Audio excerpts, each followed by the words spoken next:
Kabalen. Ay, good morning po sa inyo lahat, mga lods. Ayan pala yung ating biniling bagong pinto. Ayan, oh, bagong-bago. Napakaganda. Pero syempre, joke lang po yun. Hindi po yan bagong pinto. Kumbaga, bumili lang po tayo ng wallpaper. Pero kung titignan nyo, napakaganda. Para talagang original, oh. Ayan guys, napakaganda.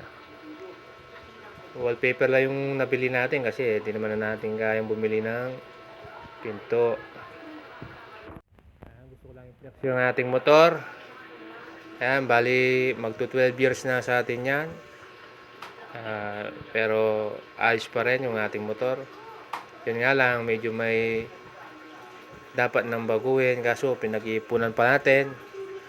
Ayan, yung upuan, bali pinag-ipunan ko po yan para mapalitan kasi yung luma nangalawang na.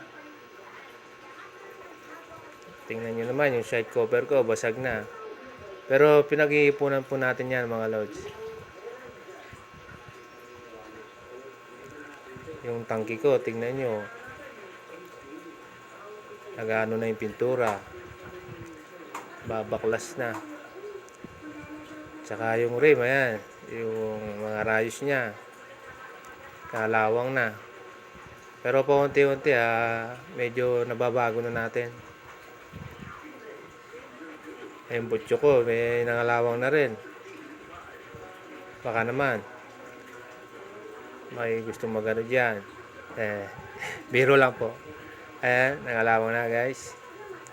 Pero may napalitan na tayo, yung upuan, tsaka yung hub sa uli. Ayan, papakita ko yung hub dyan.